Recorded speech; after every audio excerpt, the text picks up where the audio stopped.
T minus 30 seconds.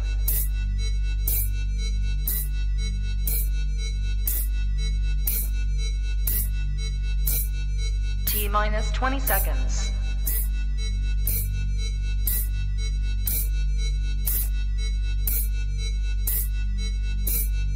10, 9, 8, 7, 6, 5, 4, 3, 2, 1, 0.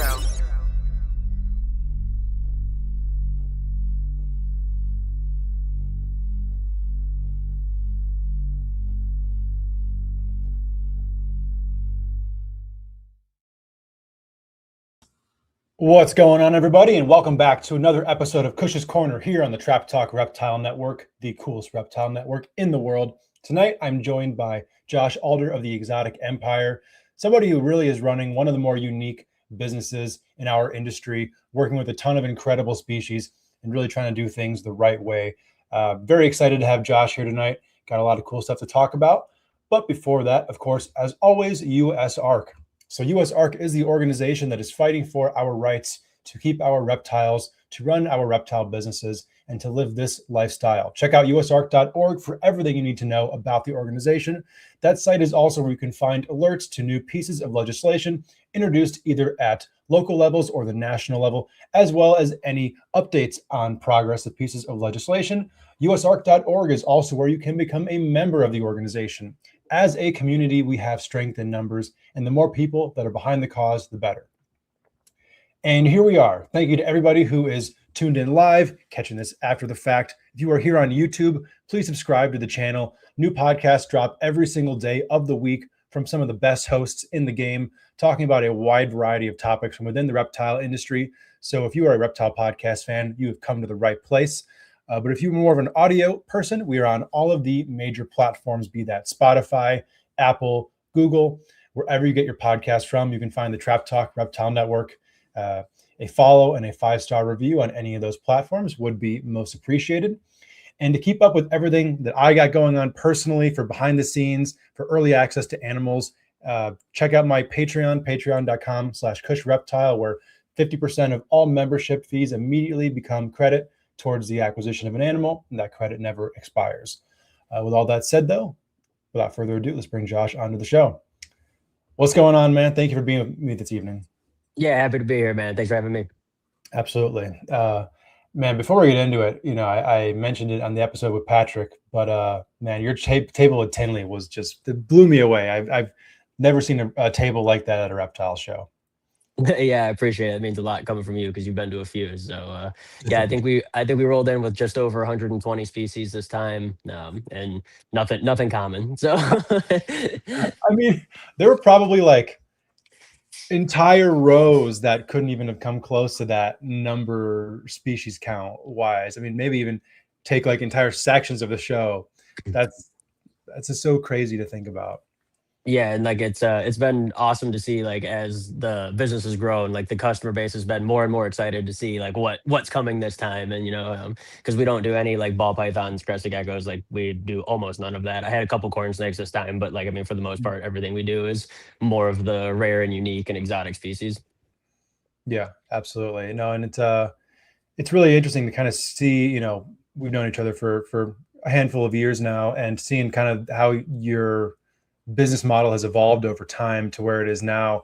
Definitely got a lot of that to get into, but kind of to take us back to kind of the beginning of the story, give us a little bit of your origin story.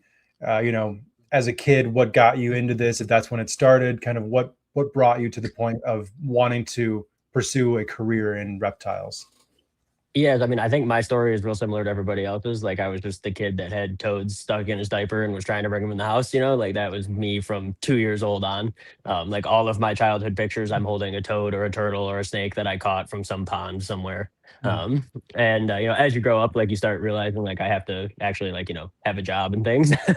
And so I, kind of explored a couple career paths, and the animals just like kept calling me back. And I was just like, I don't want to have like a real job, quote unquote. Like, I want to work with animals. This is how I want to spend my life. And you get told over and over and over again, there's no money in it. Like, this isn't a career option. Like, you have to get a real job and do animals on the side. And I'm still looking for the money in it, but I'm doing it. But it's been cool. I started off working on horse farms in high school.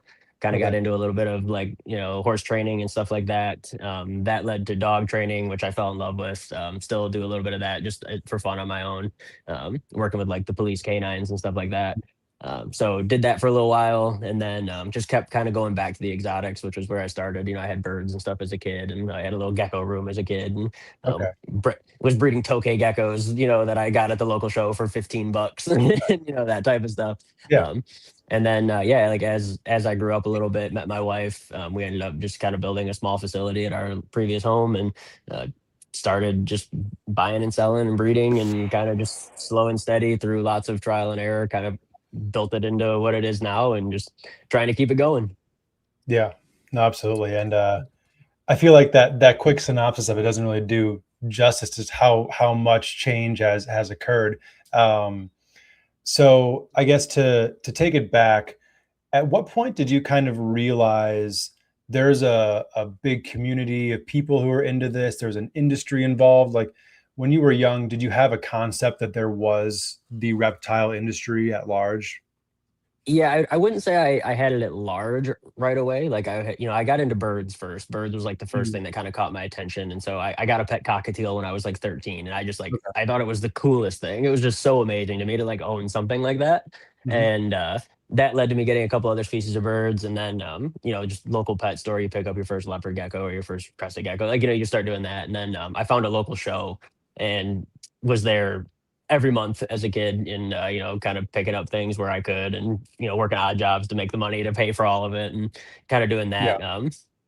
And so yeah, I think once I started going to the shows, I realized there was a community of it, but I don't think I really realized how big it was. And then when I was, I think, 14, I went to Tinley for the first time, Okay. and I had no idea what, like, I just knew Tinley was like a big reptile show, but I didn't know Mhm. what it was. And I remember I walked in and they had Bubba the alligator on the red carpet.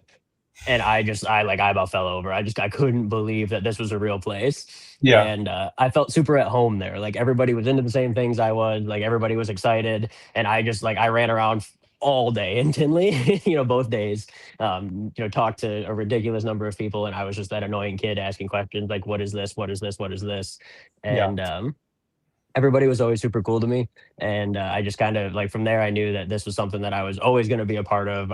I don't know if I knew at that point that I would be like vending Kinley one day, but I knew that Yeah. it was a part of me that I wanted to like pursue and keep doing. And so we've been going back every year since.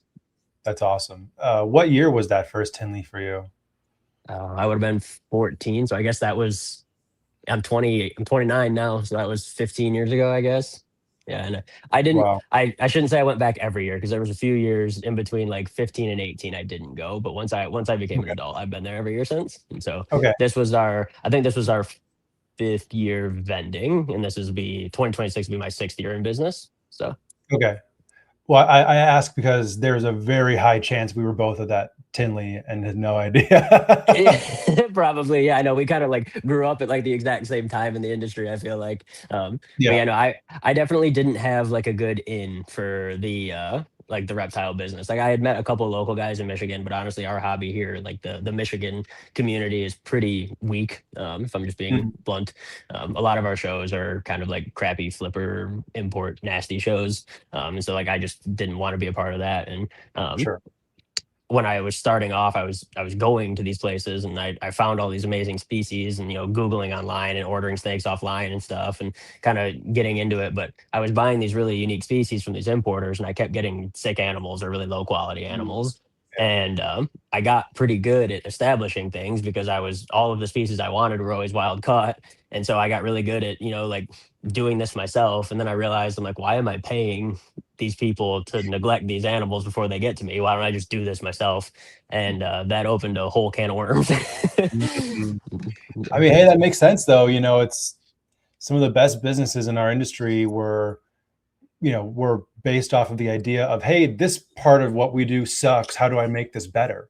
Absolutely, yeah. And that was what kind of pushed me towards the importing thing. Mhm. And then right after high school, I took a job or I got a job as a zookeeper for a season, just at like a local zoo here. And I ended up meeting a guy there, and he ran a mammal import business. And so when I got laid off because it was a seasonal job at the zoo, I messaged him on Facebook and I was like, "You don't know me. I don't even know if you have animals on site, but like I need a job." And he was like, "Can you start on Wednesday?" And I still work for him today. So I've Yeah. been working for him for like 10 years. And so we've built the mammal industry. Like he's built the mammal business up really big now, and he actually now runs the zoo that I worked at for that year. Oh, nice. Yeah, so like it's all animals all the time here, but he really helped me learn the ins and outs of like what importing actually looks like. And he runs a really nice mammal business and like has similar standards to me, and we align on pretty much everything when it comes to like the Yeah. requirements for making this happen the right way. And so he was an immense help. And then just Google, man. Like I just started watching every YouTube video, looking, trying to talk to everybody, going to every show, just doing whatever I could to get information. Yeah. Yeah, I was gonna ask you about your experience with the mammal importer. So how old exactly were you at the time when that connection was made? I was just about to turn 21. I was 20. Okay. Yep. So, I mean, very formative. At that point in time, were you already thinking about importing reptiles, or did that experience kind of inspire that thought? I think I always like I knew I wanted to do it, but I really had no idea how. And like Gotcha. I didn't even know where to start. And kind of at that point too, I mean, we're talking like almost 10 years ago now. It was different. Like I couldn't just hop on Facebook and find an exporter. Yeah. And like to anybody who wants to start importing reptiles, that's a terrible way to find exporters. Don't do that. Like you'll get scammed so fast. Most of those guys are lying to you in your inbox.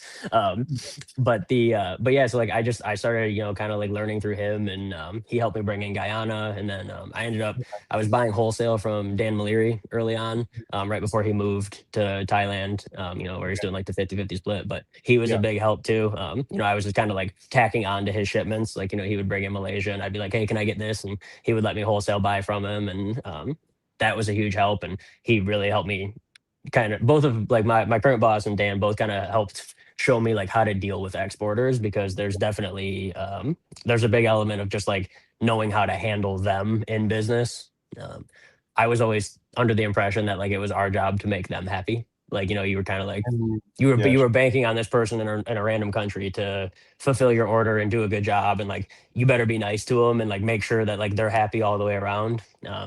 But once I started getting into it, those guys will quickly take advantage of you. They'll message you they need more money. They'll message you got to take these animals. I don't have these. You're taking these instead. They'll try to like dictate what's going to happen. And so they taught me how to like set boundaries, and also how to hold industry standards with them. Be like, hey, like we're not doing it this way. I need you to keep these animals this way while you're holding them for me. And I spent hours and hours and hours and hours and hours talking to these exporters and getting them to like set animals up in a more appropriate way, and having them send me videos and all of that stuff. So that was one thing that was a big help, having some experienced importers around me that would kind of be like, hey, don't do that. Or, hey, make sure you're doing this, and it really, honestly, it saved me a lot of headaches. Oh, 100%. I could imagine. I mean, I didn't know about your connection with Dan, but it makes sense. That's probably the closest comp that one can make to you and what you're doing now, just probably at a bigger scale than Dan, and with more species.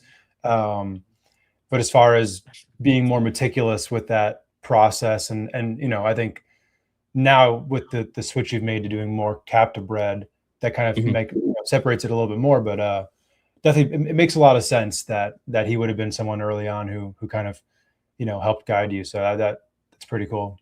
Yeah, no, and credit to him. Like I remember when I first contacted him, I got like he gave me a phone call, and he literally said to me, he was like, "Man, he's like young guys like you, like I've seen this before. Like they come and go quick. Like they get burnt out, they overspend. Like this, he's like, are you sure you want to do this?" And Yeah. he was like, I'll let you wholesale buy from me. Like I'll let you tack onto my order, but like you sure you want to do this type thing? And I was like, yeah, I was like, just give me a chance. Like, just like, let me do this with you once. And it kind of went on from there. And unfortunately, he was like literally the next year moving to Thailand. So it was kind of like at the tail end of him, Yeah. bringing in stuff all the time. But yeah, man, he's one of the best. And like the animals I got from him were always super nice quality. I mean, obviously like they're fresh, like, you would get your normal wild caught issues, but like the animals were always really clean. I was always really happy. Like always really good with business with me. Like never any money issues, never any shipping issues. Like it was always just like I paid him, animal showed up. I paid him, animal showed up. Like it wasn't there was never any like drama, And so Hey, it was really solid. when it comes to importing, man, I think that's all you can really ask for. Yeah, for sure. Yeah. Because like we were saying about these people overseas kind of fucking with you, it's like there are oceans separating you guys. The recourse there is non-existent. Yeah, I got my third year of importing, I got scammed out of $21,000 in a year. And I didn't have 21,000. I still don't have $21,000 to get scammed on. And so like, yeah, I mean that's one of the things that comes with this business is like you better be ready for some gut punches because like they come. Like it's gonna happen to you. It doesn't matter how meticulous and on top of the ball you are. Like for lack of a better phrase, like shit happens. It just is what it is, and you have to be able to adjust and adapt and move on quick, and not hold grudges and not getting your feelings about it. It's it's just business, and you got to keep going. So sure. So then, kind of on that subject a little bit. So obviously, you're getting into this. You're going to shows like Tinley. You're meeting people. You're seeing every aspect. Was there a point in time where you were kind of debating whether or not you wanted to be more in the importing side of this or being a breeder and producing your own stock, working with a more limited kind of variety? Was that a decision, like a decision-making process there as to which route you were going to go down? yeah, absolutely. And honestly, like from just a straight business perspective, in my opinion, breeding is a lot better for business. Okay. It's a lot less risk. And I know a lot of people say like, oh, well, like things can go wrong all the time. But you're also not dealing with like a huge number of animals like dealing with foreign countries where there's language barriers and paperwork and all of these things. Like you're kind of just like you're acquiring a group of animals, you're waiting 3 years, you're seeing what happens, waiting another 3 years, seeing what happens. And so I definitely had to like I had a few moments where I was like, you know what, like maybe I just want to breed, like maybe I just want to like select one or two species and like dial that in and go for that. But honestly, man, like importing scratches my brain in the right way. Like I love it, and I'm addicted to it, for lack of a better term. But yeah, I just cracking open the boxes, man. Like I've been, I've brought in a lot of animals at this point, and every day we get shipments. Like I'm like a little kid, man. Like I bounce through the door with the boxes, and I'm ready to party. Like it's the best day of the month for me. So, That's and awesome. I didn't want to give that up, and I loved doing that, and I loved being able to bring new species or stuff that's not very common to the market at a very high quality. Where people were able to get the animals, their dream animals, from somebody they trusted, from somebody that was doing their best to do the right things, and that man, it's so cool. Yeah, no, there's something to be said for it, especially for anybody who is a real reptile lover. And if you're a real reptile lover, you're interested in so many different species that you could never realistically keep all of them, right? Unless it was a setting like what you're doing. Like for me doing what I'm doing, I have roughly 40 species, maybe a little lower right now, and it feels like a ton. That's a third of what you had at Tinley. Yeah, yeah. I know we were talking before we got on. World, yeah.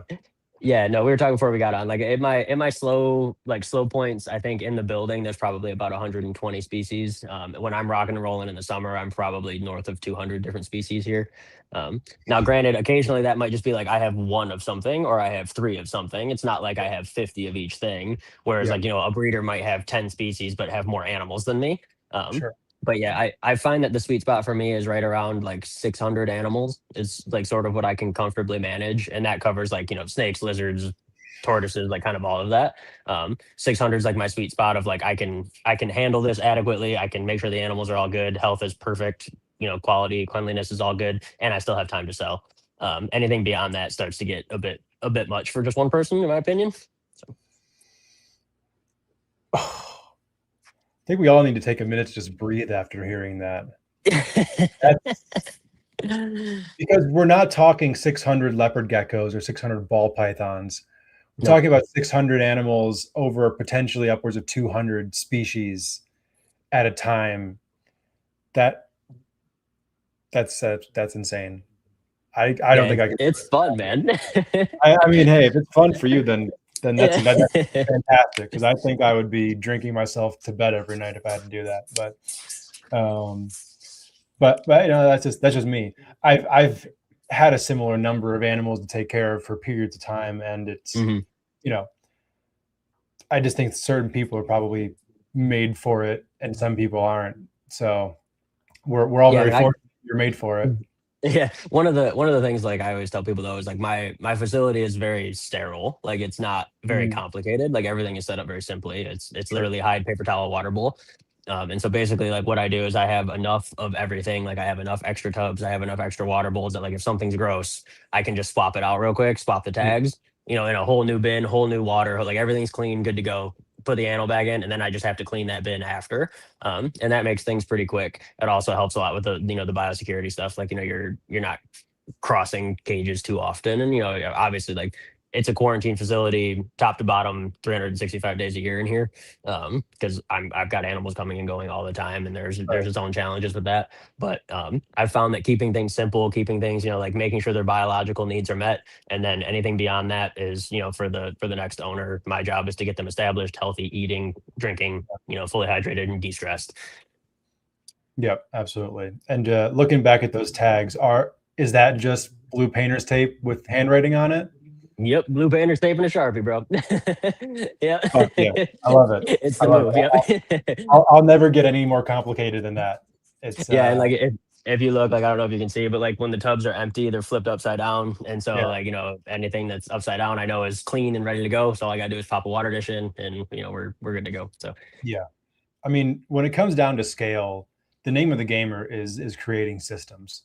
You know, that'll I mean, the workload has got to be reduced by, I mean, maybe even a third to a half if you just are really strict with your protocols as far as that goes. I have to imagine. Yeah, no, and like it really does. It's amazing how fast and still thorough you can get.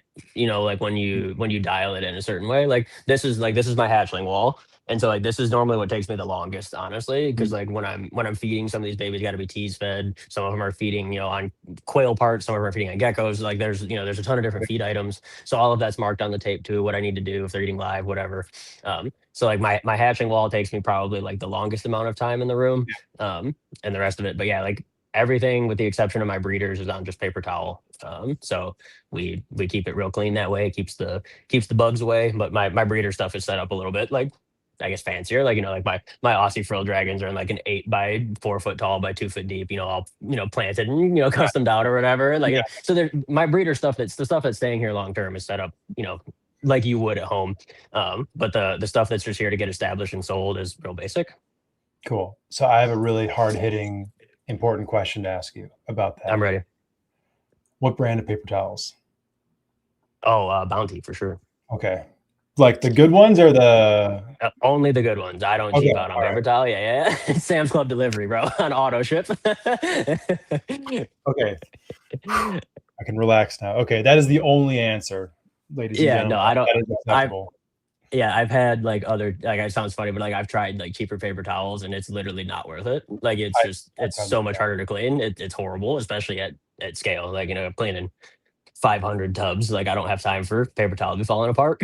So yeah, I don't know if it's just me. It might just be me, but those like the Viva ones, I hate how they feel.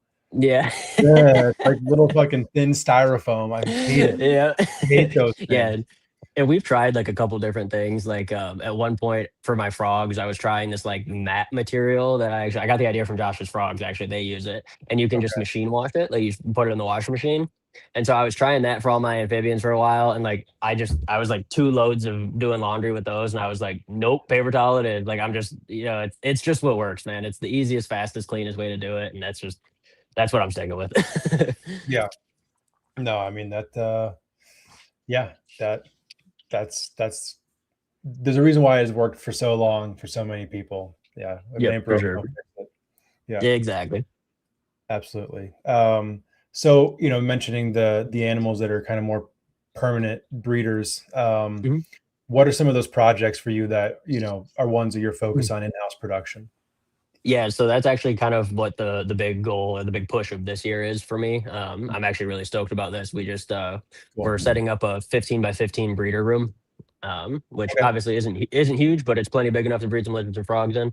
Yeah. So the Aussie frill dragons will be the biggest thing that we're putting in there.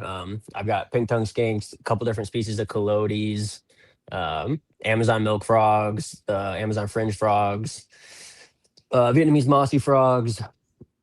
I'm drawing a blank on what's going over there. I have 2 pairs of doom rolls here that are going, blue tegus. Um, the axanthic blackheads actually stayed here, so they're here. Hopefully, we'll see if she's grab it or not. We'll see. They were locked up at Tinley, so fingers crossed. Oh, Yeah. yeah. Yeah. These are coming down. Yeah. Yeah. No, I mean somebody bought them, but they're with me. So Yeah. the Boyd's Forest Dragons, I've got a young pair of those I'm raising up. So yeah, I mean it's a little bit of everything, man. I'm trying to put species in there that are hard for me to acquire. Because my thought is like, I have a really good, honestly, like for snakes in general, I have a really solid supply from Europe. I have like probably a dozen breeders over there that I work with consistently through Ashley at Northern Lights. And like, man, the shipments are just on fire every time. Like I just love it. Like I've got, specific guys for specific things. And so when I started thinking about setting up this breeder room, I was like, what am I having a hard time getting? What's the market want right now that I don't have, and that is a little bit more advanced, like, a little trickier to breed, something that's going to take me a little time, but be worth it in the end. So, cause like one of the things I really want to do, but I don't have the space for it yet, is Uromastyx. I feel like the captive bred Uromastyx market is just, it's like starving for animals. And I just don't have a spot to put arid animals right now. I can't put Uromastyx in a room with, forest dragons. Like everything's going to cook. So, that'll be the next plan. Next room will be an arid room. So, okay. Yeah. That's a topic that I want to talk to you about, and we might move kind of in and out of this because it's a pretty, I think it's a kind of larger discussion, but as far as deciding what to work with, what to sell, I think that's something that everybody kind of has to go through the thought process of. And for better or worse, you can get kind of known for something and have an easier time selling that thing than other people who are working with it. So for somebody like yourself, who quite literally is selling hundreds of species, how do you decide what you want to sell? Is it as simple as you like it? And do you find that you have kind of a startup phase where people need to know, okay, hey, Josh has this and this now. If I want, people who are interested in this, finding you, what's that like? Yeah, so I do tend to err more on the side of just I get things in that I like, because my thought is if I get stuck with it for 2 years, am I going to be upset about it? That's a good And point. so the good news for me is I like everything. Like it doesn't matter if it's a leopard gecko or a Komodo dragon, like I'm in. So it actually, like, honestly, that factor is what kind of drives the business. Like I truly am just doing what I love. Like I love the import game. I love doing this amount of variety. Like I work primarily with colubrids. That's kind of where my heart lies. Yeah. But that being said, I mean, we do a bunch of different boas and pythons too. So there's nothing that's like off limits, I guess you could say. Yeah.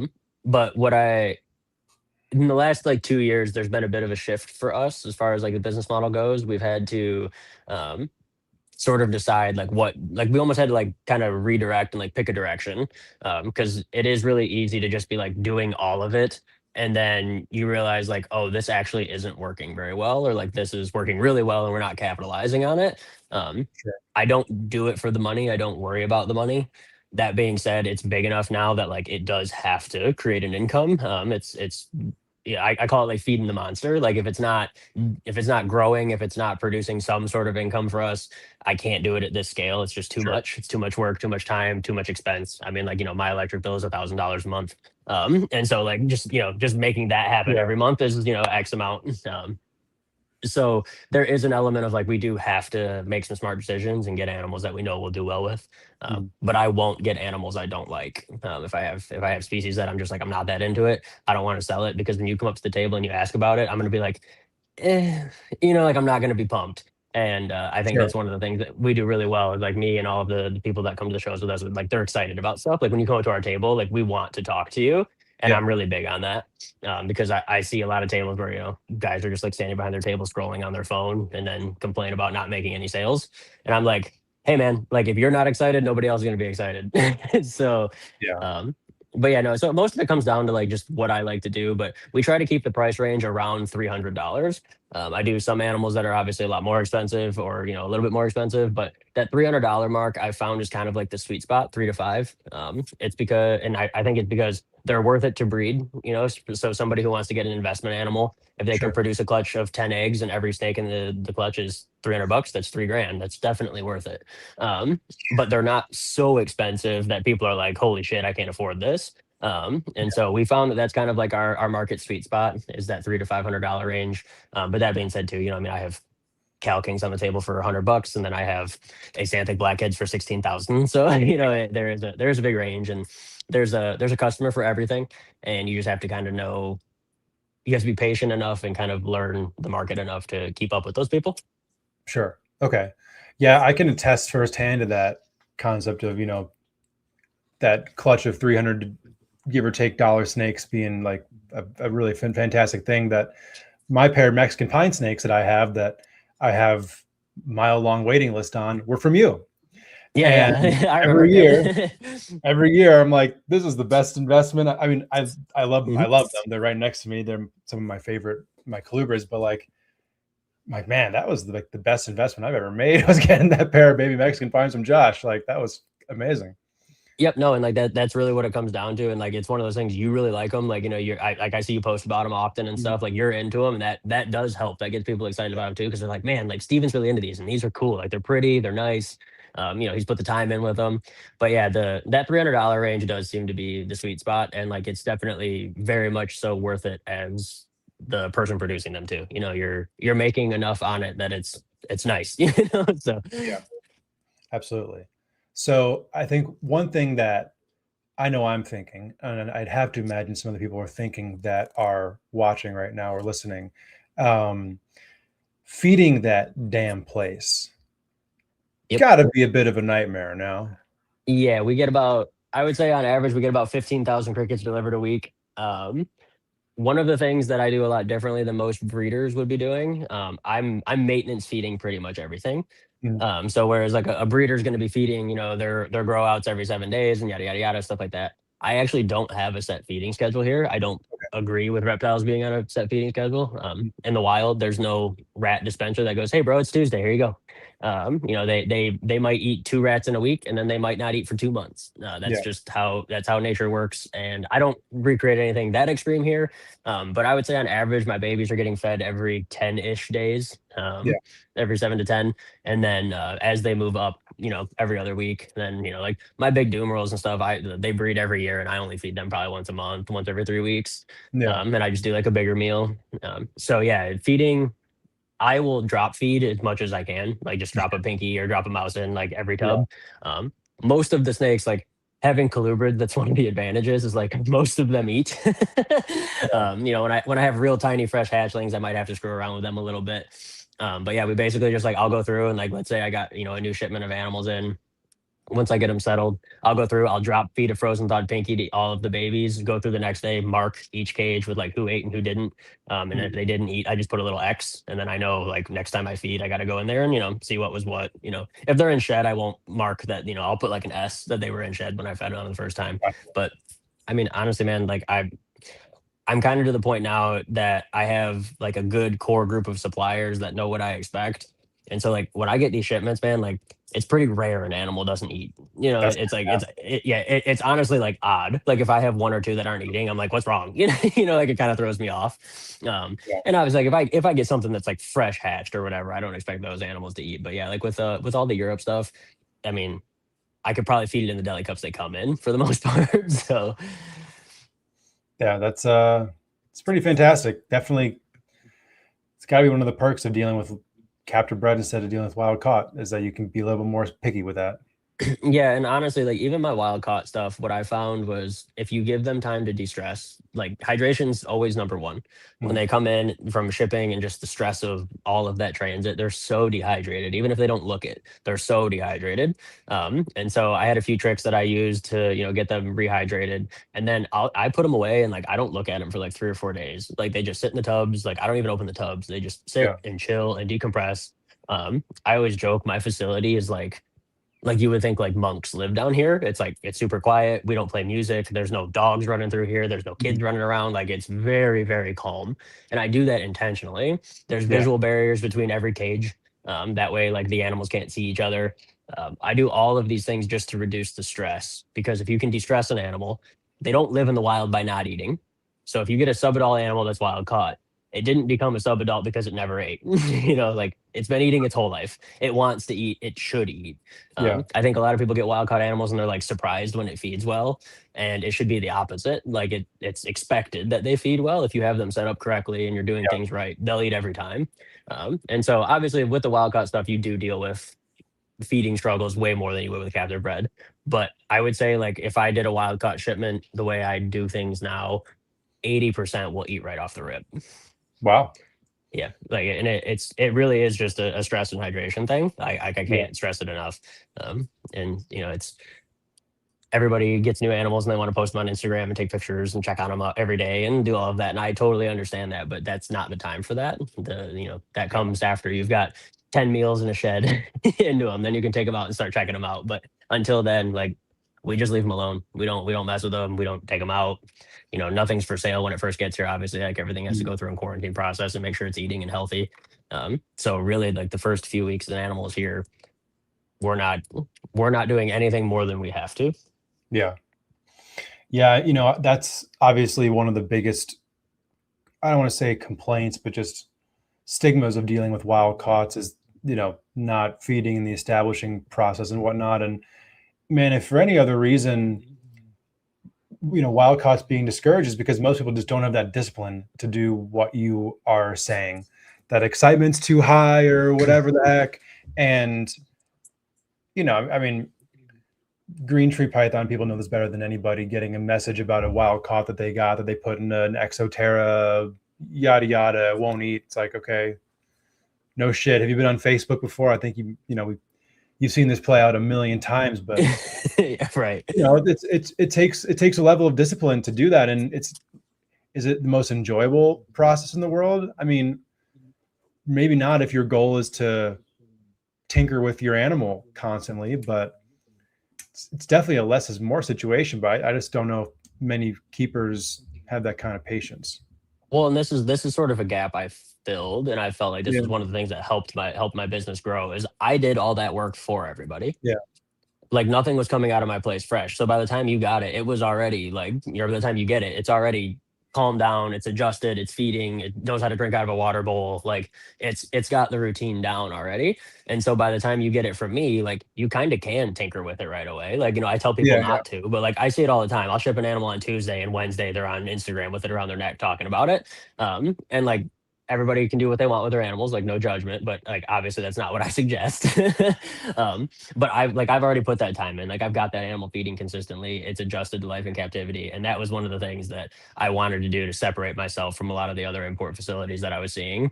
I didn't want my customers getting an animal they were going to struggle with. I felt like that was my job, and sort of my niche in this was like, hey, I'm gonna fix that problem before it's even a problem. And I think that paid off huge for our company. Yeah. Oh, 100%. So then kind of with that in mind, are there any species that you have decided to not work with or do in greatly reduced numbers for that reason of being tough to establish, and then customers potentially, or even the worry of customers having issues with those animals? Yeah, for sure. Like the one that comes to mind was I was importing from Malaysia, and Cerdodactylus, the bent-toed gecko genus. There's like 300 species in this genus, and I wanted to catch them all. I think they're so cool. They're one of my favorites. And so I was working with like 4 or 5 different Cerdodactylus species. I was breeding them myself. and I brought one in. They like they're common names like night stalker geckos or something like that, but it's Oh, yeah. Cerdactylus pulchellus.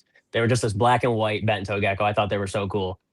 I don't know what I was doing wrong, but I could not keep them. Like I just like they were dying off on me. I don't know what I was doing wrong. I ended up just sending them to somebody, and I was like, if you have better luck, please, like like don't let me just do whatever I'm doing. I was keeping them the same way I was keeping all of their other, all the other ones in that genus, but like for whatever reason, I just didn't do well with those.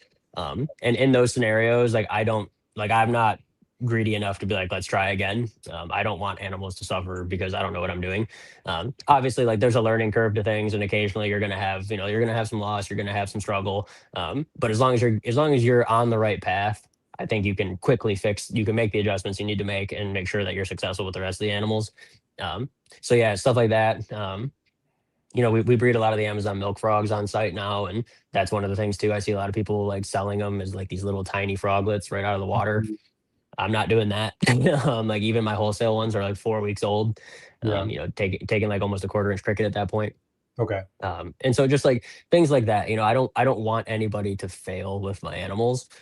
Obviously, like not everybody's going to be 100% successful, but I feel like, I mean, even what you just said, like I bought these Mexican pines from you when they were hatchlings 5 years ago, and now they breed every year, like that type of thing. That's what makes me happy. I like seeing that. And Yeah. it's really cool now because I've been doing it just long enough that the guys that bought from me when I was just starting are now producing. And like, it's really cool because I've actually been able to buy some of the babies back from them. Yeah. And that was always sort of a long-term plan for me.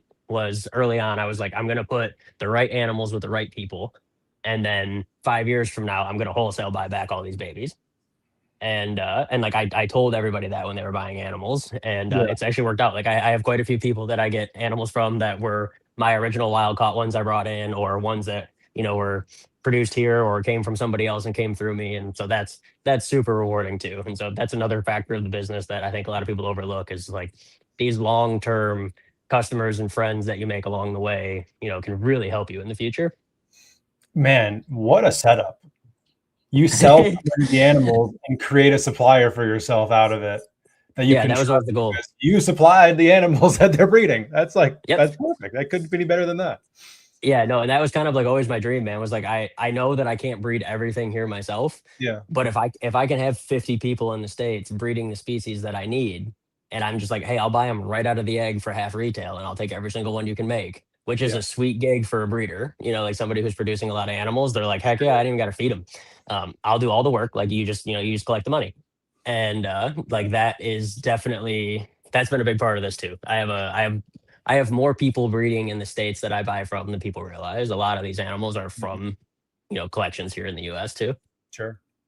Yeah, absolutely. I mean, a lot of the species that you offer, while not the most common by any means, majority of them aren't extraordinarily rare, to where, especially when you're working with a lot of the different colubrids, it can be challenging to find maybe a source that you trust for certain species. But I feel like for some, as a buyer, but for somebody like you, finding a supplier for different beauty snakes, or like Russian rat snakes, or whatever the heck, once you got a good connection there, that they're here. And if you can get those animals on a regular basis, man, that's got to be like the bread and butter of what you're doing.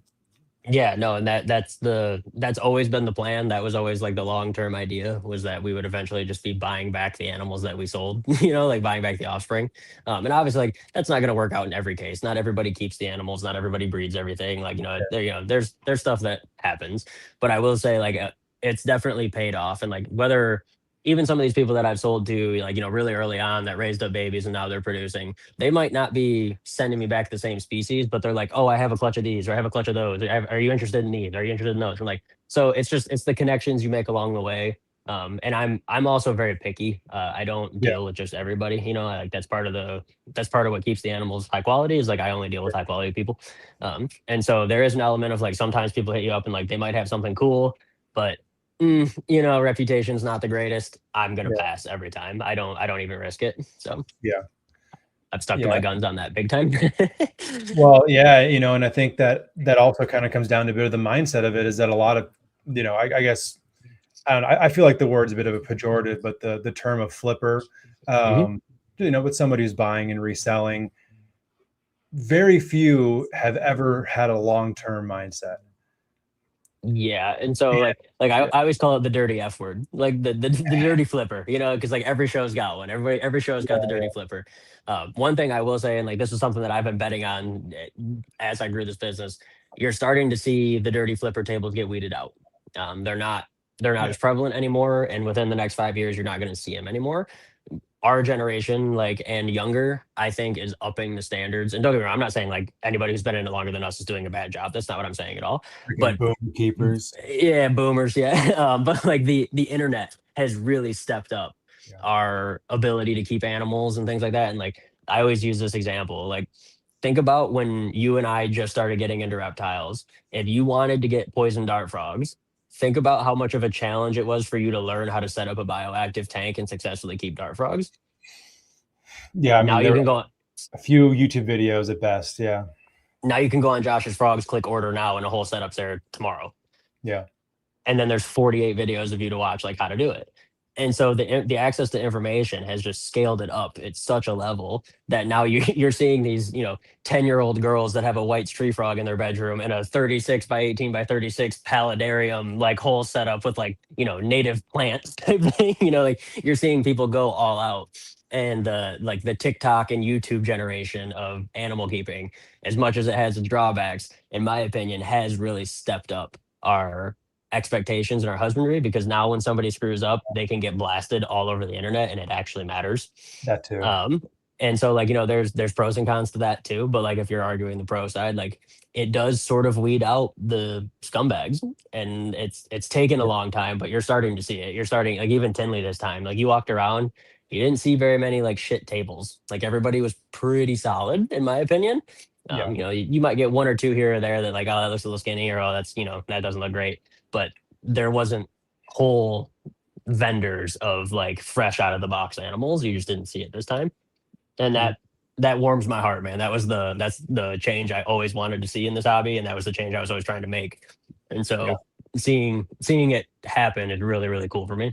Yeah, no, it's amazing. And when we were younger, the thing that we were all looking at is like, okay, this is the pinnacle of what we're doing, was the facility with rows of solid color tubs and thousands of snakes. So that, I mean, man, I don't know if there's anybody who in the younger generation whose goal is to do that, is to be a mass producer. I think now that kind of status symbol is the big planted enclosure, the thing that makes for good reels and TikToks and stuff like that. And, like you said, for better or worse, but at the end of the day, man, the quality of care for those animals in the smaller, more specified collections is going to be higher than if you're just, compiling animals in racks. And not that there's anything wrong with racks. You got racks behind you. I have racks to my left. It comes down to how you use them. But the thing is with us, they serve a very unique purpose in what our operations are. For someone who's just a pet keeper, why would you want to have your animals in a rack when you could have them in cages? And now that is kind of being seen as like the cool thing, or what everybody who you see on social media is doing. And I think ultimately, like you were saying, just leading to better ethics and better care, man, you can't ask for much more than that. Yeah, I think it's trending that way, and I don't think it's going to stop. I think one of the things I've noticed even in the last couple years, and obviously like our business has expanded a lot in the last 2 years, so I'm having a lot more reach. But like even this show, man, like I had a kid come up and he had to be like, I don't know, maybe 9 years old, and 9 or 10 probably, and he comes up to the table and he looks, actually it was a Mexican pine, and he picks it up and he's like looking at it and he's talking to me, and he's talking super confidently or whatever, and he's talking like he wants to buy it. And I was like, hey, bud, I was like, we're going to have to talk to your parents, man. Like, you're pretty young to be like, you're doing this. He looks up at me and he goes, are these Jani Depi or Jani? And I'm like, the fact that you know scientific names of a species that you just happen to walk by a table and scoop up is wild to me. But like these kids have access to it. Yeah, no, but these kids have access to it. And it's so cool because like that's what I want. That's how I was when I was a kid. Like I could name every scientific name of every venomous snake I'd ever seen, And like I think stuff like that, I'm seeing that more and more. Like these kids Cool. are stoked and they really know what they're talking about. And that sounds funny because you're like, how could a 9-year-old really know? But like this kid knew all of the care. He knew their range. He knew their scientific name. Like he knew how fast they should be growing. Like he nailed it. And I Hey, was just like, if we get more of that, there's nothing wrong with that at all. And I think those kids will breed the next generation of sellers too, because the people who aren't doing it right aren't going to be able to relate to those kids. They're not going to know how to answer their questions. They're not going to know what their husbandry standards are. They're genuinely going to get outclassed by their customers. Yeah, no doubt. Mm. Yeah, that's, you then far more shows than I do. But I had a similar experience at Pomona with a kid, probably right in that like 10-year-old range, who I was with MJ and Brandon Wheeler, and Brandon had some Amazon tree boas on the table, fantastic babies he produced. And this kid was just so stoked on these Amazon tree boas. And we're just like, Brandon and I looking at each other like, this is so cool. Like this doesn't happen that frequently, but man, for a kid to like see it, didn't read the label or whatever, is like, oh my God, look at these Amazon tree boas. That's so cool. Like, I'm like, all right, we might be in good hands. Let's see some more of this. That's yeah, I love seeing that type of stuff. No, it's awesome, man. And I whenever like, you see people get kind of doom and gloom about our industry, and I'm like, man, you haven't been to a busy show lately. You Yeah. haven't walked around, like you haven't like. And one of the things that I always say is like my setup is pretty Spartan. Like it's just deli cups and tablecloths and lights, right? But like some of like the chameleon breeders and stuff, where they're wheeling in these huge, awesome displays with TVs and stuff. Like it's so awesome to see how like much further along our industry has gotten just in the last 5 years that I've been doing it. I mean, it's Yeah. incredible. It's so much different, and I think it's different in a big positive way. Obviously, there's some negatives, like there always is, but I think we're trending in a really positive direction, and I think you're going to see more companies like ours get started, and I think that's the best possible thing. If we can Yeah. get ethically sourced animals, whether they be wild caught or captive bred from other countries, at a bigger number, all it's going to do is advance our hobby. Yeah. Oh, absolutely. It's been a big conversation for the last few years of like, oh, the market's trash, this and that. It's like, I mean, you could probably speak to this much better than I can, but for certain people who have kind of assumed that the marketing, or whatever you want to say, the advancement of their sector of the hobby will happen without them putting in much effort. And you see, in sectors of the hobby that have been mismanaged to extreme degrees, a lot of the stuff that people like us are working with aren't seen all that commonly. And I don't know how a lot of these, not to pick on balls, retics, tressids, or whatever, but those are the examples. How couldn't you have seen it coming? Yeah, and I think that's one thing that people don't realize. And like honestly, like it's not something I've ever really talked about publicly, but like I mean, the first 2 years of me doing this, like trying to make this a business, I went to a show 3 out of 4 weekends a month. So I would leave Friday, be home Monday. I worked Tuesday, Wednesday, Thursday, or Monday, Tuesday, Wednesday at my job. I would have Thursday to clean, Friday to repack and leave. And I slept in my van. I did that for 2 years. I just wanted it more. Yeah. Like, do you know what I mean? Like that's what it comes down to. And so like when you see people being like, oh, the market's slow, or the market's this, or the market's that, it's like, no, you're just being outworked. Like it's sure. Like, is the ball python market down right now? 100%. Do you see Justin Kobilica online complaining about it? Nope. No. Nope. And so it's like on the ticker tape down here. That's about it. Yeah. And so like, it's just one of those things, like, in my opinion, it's like, you can cry about it on Facebook, or you can figure out how to make yourself different. You can expand, you can try new things, you can try new species, you can go to a new show, you can talk to new people, you can take another avenue, you can try wholesaling, you can try retailing everything, you can run sales, you can do a live on MORPH market, you can do an auction. Like I can go on for 20 years of all the things you can try. And all of those things are pretty much free. So I just think that there is an element of like, if you want to do this for a living, like you better be ready to grind, like you better be ready to get to it. Because there's a lot of people who want this, and having a living inventory is very stressful at times. It's a big risk and it's a big challenge. So yeah, but I stand on that ground pretty firmly when I hear people be like, oh, this or that, or the market's slow, or I actually saw somebody recently complaining that like the younger crowd is pushing out the guys who have been around a long time. And I'm just like, What does that yeah, even because mean? you guys aren't keeping up, man. Like you're like it's just what goes back to what we were just saying. Like your husbandry's bad, your setups are bad, your customer relations are bad. Like you have to change, you have to grow, you have to adapt. Um, and like, I mean, we walk around with a box in our pocket that has more technology than NASA did when we put somebody on the moon, if we ever did. So Allegedly. allegedly, not saying anything else. But it's like you walk around with this thing that has all the answers to the universe in it, and you can't make it work. Like that just doesn't make sense to me. Like, it just doesn't. Yeah, I mean, these days the social media aspect of it is just it goes hand in hand. Like if you're not present, if you're not posting, good luck. And Well, which is funny because that's the thing I'm the worst at. It's the social media stuff. Like I'm terrible about it. Like I'm actually not on social media right now except for MORPHMARKET. But like even that, like if you keep up with your MORPHMARKET, man, like that's the best tool in the world to sell animals. It's insane. yeah, shout out to the sponsor, MORPHMARKET. Shout out. You did plan that ahead of time.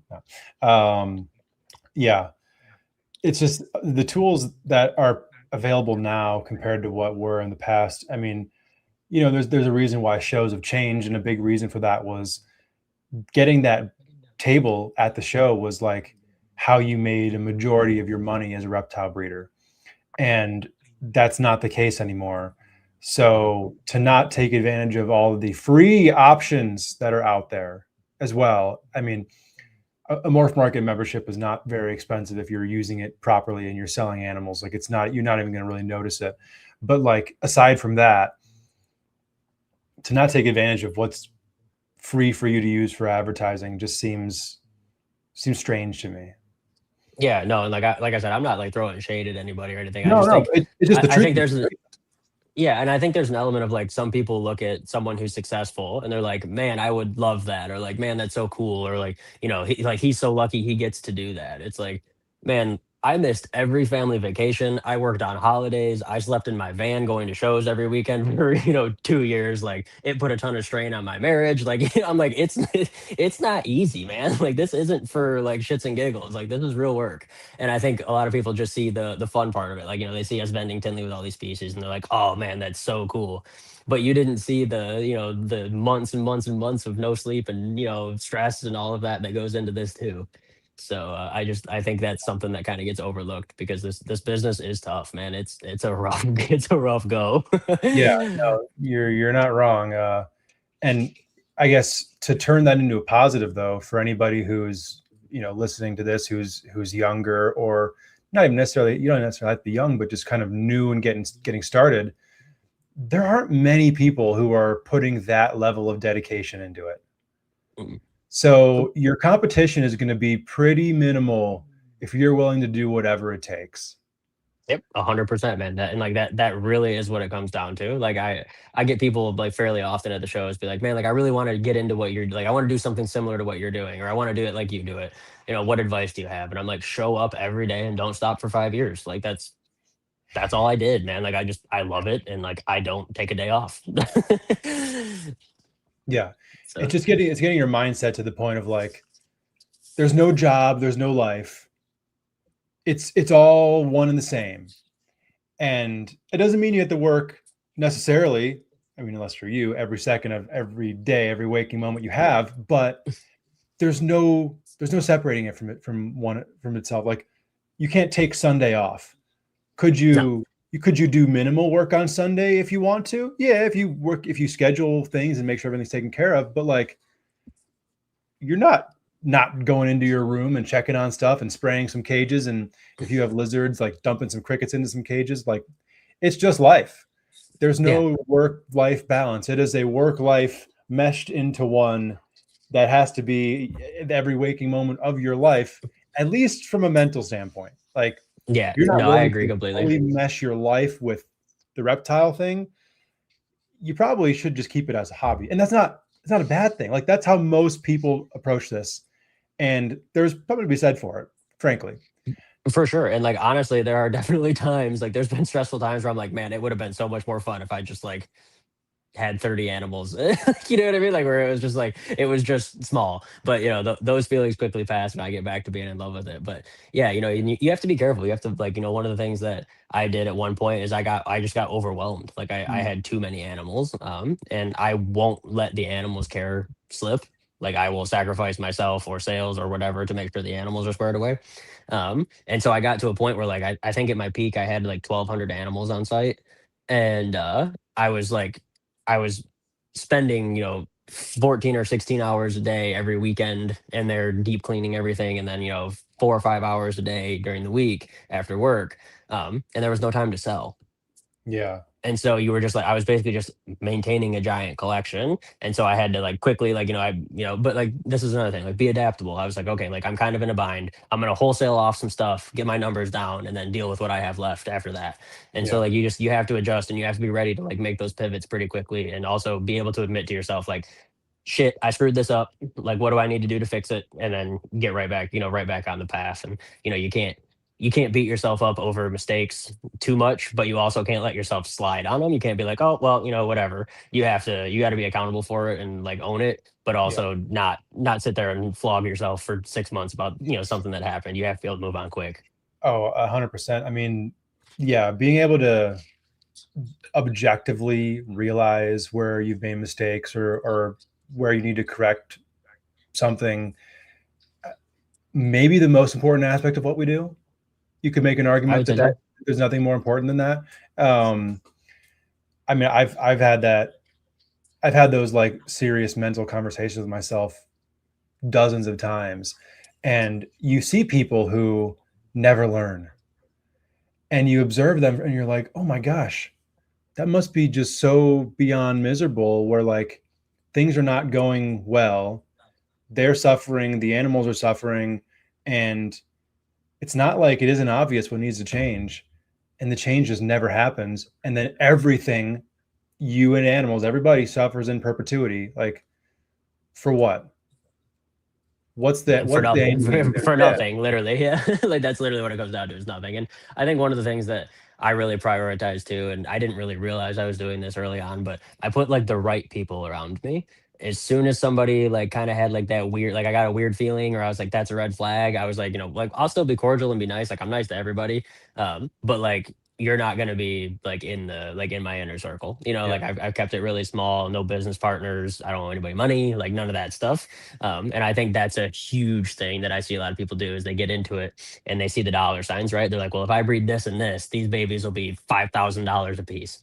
And it's like, okay, maybe. And like, maybe that goes super well for you. And I hope it does. I genuinely hope it does. But then they go to their buddy, Steve, and they're like, Steve, give me all this money. Like that type of thing. And then all of a sudden you're in this partnership, and now something happens, one of the animals dies, egg bound, eggs don't work out, like, and then all of a sudden you're in this mess, right? And so I see that happen a lot, and I see like relationships and businesses get destroyed over that. So I saw that really early on, and I was like, nope, not doing that. Like no business partners. Like obviously take care of your suppliers, and they kind of become business partners. But at the end of the day, like if your suppliers fall off, you get a different supplier. And so that's, that was always one of the things that I really stressed. And I never wanted to get behind. I never took it. Like I never let anybody front animals to me. Like even if after this podcast you're like, hey, I have a clutch of Mexican pines, can you sell them for me? I'll just ship them up to you and you can pay me when they sell. Nope. I won't do it. Too many factors, man. Too much stuff happens. Like what if a rack overheats here and cooks them? Not saying it'll happen. It's never happened, but who knows? It's animals, man. Like it's, or the box gets lost in FedEx on the way here, or whatever. There's a million things. So I've really tried to stay, kind of like, I guess in my own lane, like blinders on, just do what we do and don't worry about anybody else. Don't get anybody else involved. Yeah. I mean, that's wisdom that everybody should take to heart. I think it's something that we kind of struggle with as an industry, where it's part hobby, part industry, and the line of where that crosses over is extraordinarily blurred. So a lot of people treat their businesses that they either are, paying taxes from or should be paying taxes from, like a hobby. And you run into a lot of troubles that way. Handshake deals. Oh, I'll get you later, or we'll figure it out. Mm-hmm. And for every time that that we will figure it out gets figured out, oof, when that goes Somebody's bad, getting the short straw. Yeah. oh my gosh. I mean, like you said, it ends friendships, it ends businesses, it ends like, it has consequences that you would never have wanted to even consider up front. Yeah. But we've seen it maybe thousands of times, you could say, in our industry over time. Like, this is a super common occurrence that the only thing that you need to fix it is a little bit of professionalism. Yeah, and that's another thing too, man. Like, we like I feel like we're just doing the business talk, but I guess that's what this is for. Is like one of the things that I always say is like I like the professionalism aspect of it. If I can do something, I'll say yes and I'll do it. If I can't do it, I'll just say no. And like, like there's no, I try not to do any of like the, oh, well, like, can I hit you up in 2 weeks and let you know? Can I do this? Can I do that? Yeah. Like, I don't do any of that wishy-washy stuff. It's yes or no. If something happens in 2 weeks from now, I want those animals or like I want to make this deal or whatever, I'll hit you back up. And if you still want to do the deal, more than happy to do it. Yeah. But yeah, I got really lucky. I saw early on some people that I liked and that I respected kind of get like washed out that way where it was like, oh man, like that person just lost X amount of money or that person just lost that project because the partner they had screwed them. And I quickly picked up, like don't do that. just I really do keep the blinders on. I'm just in the facility working. Like I don't get caught up in drama. You'll never catch me on Facebook commenting on anybody else's BS posts. Like none of that happens. And I stick to it that way. Like, obviously if somebody says something about our business, I will defend it or appreciate it. But like for the most part, even that doesn't happen. Like I've actually never had to defend our business online. Like, if somebody posts like, got these, I love them so much. Thank you so much. Like I'll comment back and be like, thank you. We really appreciate it. But that's the extent. I firmly believe that like negative comments and positive comments should hold the same amount of weight in your head. And that weight should be zero. It's what you're doing. It's not about yesterday. It's not about tomorrow. It's what you're doing right now. And all of the outside noise just has to go away. Yeah. I mean, anybody who has time to participate in any of that internet drama, you got to kind of think about, all right, what must their life look like to where they have enough time to be in a comment thread on Facebook for 200 comments? Like, is that the kind of person I really want to measure myself up against or take inspiration from or whatever it may be? Who do I look up to in this industry and what do I see them do online? Oh, nothing? Okay, that should be telling us what they're doing, not on Facebook or Instagram or whatever. So, yep, no, for sure, man, 100%. So that's just like quick couple pitfalls that I've seen people slip down because I really like I truly that's the question I get asked the most is like I want to do what you do. Like, do you have any advice? I get that 5 or 6 times a show, and like I always take the time to talk and like answer any questions they have because like I think more people doing what I'm doing would be better for my business and everybody else's, like, and the industry as a whole. Sure. Like, a lot of people are like, oh, aren't you worried about competition? And it's like, no, man, like the more people that do this, the more people they bring in. And like, there's enough customers for everybody. And this whole like cutthroat mentality of, you're going to take business from me and I don't want to be next to this person at the show and they have this and they're $50 cheaper and they're $50 more expensive. Like, I can't stress this enough. Just like shut up and do your thing. Like, just shut up and sell your animals, run your business. It really that has been like the best advice I've ever received is like just be quiet and do your thing. Like it sounds kind of like blunt and kind of cliche, but that really has helped me immensely. Like quit worrying about other tables, like just worry about yours. Yeah, no, and you make a fantastic point about more people doing what you're doing, not being competition, being more of a base for bringing people in. And, I've experienced that firsthand myself with the scrub pythons, where it's a very kind of young market, all things considered in reptiles.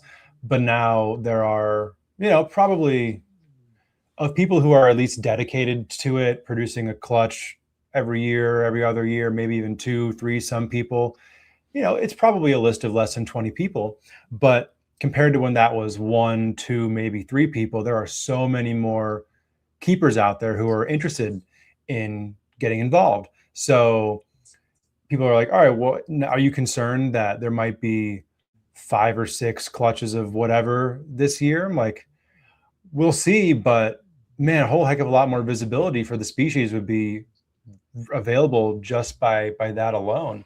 I remember on one of the podcasts that MJ did with Eugene Bissett, they were talking about the earlier days of the chondro market. And I think I'm not going to get the story 100% right, but there was, Eugene would wholesale animals to here and there. He would retail some himself. That's, Ophiological Services is one of the largest wholesalers of reptiles in the entire world. And he mentioned that one year, I think he kept basically all of the chondros between maybe him and one other person. And it was one of the slowest years of sales. He's like, I'm sending these to all these people anyway, and I'm making less money on each snake because I'm obviously wholesaling them. So if I keep them all in house and sell them myself, then I get that profit for myself. And the amount of interest in the species that year was down significantly because there wasn't this wider net of sellers finding more people. And I found that very interesting, and it makes sense though. And especially if you have an example to point to like that of one of the founding fathers of our industry saying, hey, like I tried something different one year and didn't work as well as when we kind of spread the wealth. Well, and like it's funny you mentioned that, because I remember your first clutch of scrub pythons. It was Southerns, right? Was that the first locality you produced? Barnecks were the first ones. Barnecks were first. Okay, yeah. So maybe it was the second clutch then. I remember one of your really early clutches. You had like posted those, and like I'm not a scrub python guy, and I hadn't had them in a while, and I was like, man, those are just so neat. And I ended up bringing a few in simply because like you had them, and I just like kind of got reminded about that species, and I was like, these are really cool. But like that's how it goes, man. Like, somebody goes to a show and they're like, what is that? And I'm like, oh, that's a Barneck scrub python. This is, you start giving them the spiel, and they're like, oh, that's really cool. And then they go home and they look it up, and then they find you, and they're like, oh, this guy's got captive bred ones, like perfect. And so like I think there is something to that, like spreading the wealth, and there's an element of like you want to hold on to your special projects and like try to make sure that you're cornering your little spot in the market. But you also see people that kind of just like gatekeep so hard, it's kind of like, okay, you're shooting yourself in the foot at this point, 100%. And then if you just look at it from a practical standpoint, okay, take anything, it doesn't have to be scrub pythons, any project, somebody wants to be really passionate, very focused on this one thing. All right, you have goals of producing multiple generations, of line breeding, of whatever, of creating this assurance colony. You're not keeping every last one of them. And for your goals to manifest in the future, it's not going to just be you. So if you are trying to either, gatekeep or discourage people from keeping or whatever, be a dick to anyone who's inquiring, you're limiting your own ability to achieve your own goals down the line. Why would anybody do it? I don't understand. Is it just like an insecurity ego thing? Is it? I think that's a lot of it. I think people I don't understand, because none of us can do anything that we're doing. We can't do it on our own. It's impossible. I agree completely. You need your suppliers for your animals, for your feeders. I need my feeder suppliers. I need my customers. You need your customers. Like, where in we all this kind of need each other. Yeah. Where in this ecosystem can somebody exist just on their own? You can. And like, and like even you just said, like even like this podcast, like you and I mean, we talk here and there, but like we don't chat often. But like you think about it, like, I've gotten animals from you, like you've gotten animals from me. Those animals are producing for you now. The animals I got from you made me money early on. Like we all do need each other, and like that's not a bad thing. That's actually a really good thing. And the more people we get in, the more everybody needs each other, and it grows. And so like having people step up and like having somebody else like really lock in, and like somebody produces 5 clutches of scrubs this year, that's actually great news for you, because like now there's all those more out there and more people getting into them, and guess what they're going to want? Unrelated babies to make unrelated pairs. And so like now you've got more customers, and like you can literally build your own market in the industry doing that. 100%. It's and I say this now, and it took time for me to understand that this is the way that you got to approach things. And kind of have that abundance mindset as opposed to being like, all right, it's dog eat dog. We're all kind of fighting for who's here first, who's got whatever. No, it you know, as soon as you can kind of accept that humility, it's going to pay off in dividends going forward for you. For sure, yeah, and like that's one of the things that I try to really focus on, because obviously, like, you know, like we said, like at times I'm working with over 200 species in house. Like, you know, over the course of the last 5 years, I don't even know how many species we've had, but it's multiple hundreds. And one of the things, like, it's happened to me occasionally, like I'll throw something up on MORPHMARKET and somebody will message me and be like, "Hey man, that's not the locality you think it is." Yeah. And I'll be like, "Can you please explain it to me?" Like we know, like, and like, you know, obviously, like I'm gonna vet this person to make sure like they actually know what they're talking about. But Yeah. it actually happened to me recently with a cave dweller. I had a cave dweller that I had the locality wrong on. Somebody messaged me and like, "Hey man, this is this, and they were like telling me what to look for." And like, sure enough, they were 100% right. It's just like I don't know everything. Like I'm working with so many different species. None of it is like, you know, there's a lot of information out there, but sometimes like we're talking about, you know, one mountain range apart, you know, for localities and stuff like that. So I Yeah. take all of that in as much as I can, you know, and whether it's tricks for sexing or localities or even, you know, subspecies or whatever, like I'm always trying to absorb that information. And I think that like gatekeeping the animals or the info is just bad for the hobby as a whole, in my opinion. Yeah. No, 100%. And, you know, it's good that there are people out there like that who are willing to give information out. Mhm. It's always nice when it's done in a respectful way and not in a dickhead way, which sometimes those type of people like to, you know, For sure, yeah. like to tell you how great they are. But at the end of the day, you know, if there's something to be learned, then no one's hurt by that. Yeah, this might hurt a couple feelings by saying this, but I firmly stand on the ground that like we do just scoop shit for a living. Like we're not curing cancer out here. Like we're just making snakes breed. Like it's not that deep, man. Like everybody's gonna make mistakes. I'm not gonna know everything. You're not gonna know everything. We're both gonna be able to teach each other stuff. Like this Yeah. whole like up in arms, like you're an idiot, no, you're an idiot conversation is just it's silly. It's not that important. You know, like it's it's we're doing this because we love the animals, and I think we get too caught up in the quote unquote status that comes with doing it, and Yeah. that's never what it's been about for me. Yeah. And, you know, the way that I see it, anybody who's got too much of an ego, too big of a head about themselves or whatever they're doing with their animals, it's just not somebody who I want to be friends with. Like 100%. there's just nothing there that I see as like, there's a positive relationship to be had here. I'm like, man, get over yourself. Like you have cool animals, just be a cool person with cool animals. How hard is that? I don't think it's that hard, but So yeah, it's easy. just me. Yeah. So, But but we're gonna hit our commercial breaks here in a second. We went a little bit past what I normally do that, but it's been a great conversation. I didn't want to halt our progress. But a quick question before we do that. Timothy's asking if you've been to Indo to meet any suppliers. Have you made that trip ever? I have not. We're honestly just like in the last year, we've been able to start traveling a bit more. We finally got that doors opened up. We just went to Argentina not too long ago. But that's on my goals list. I think I'm probably going to try for Madagascar before I do Indonesia. Madagascar is the country I want that I haven't been able to get yet. So Wow. that's where I'm going next. Hell yeah. That's Yep. awesome. Well, if you end up going to Madagascar, man, we might need to do round 2 of this, talk about some Madagascar stuff. Yeah, just come with me. Hey, that works perfectly. Yeah. Well, yeah, we're going to hit these commercials real quick. So everybody sit tight. We'll be back in just a few minutes.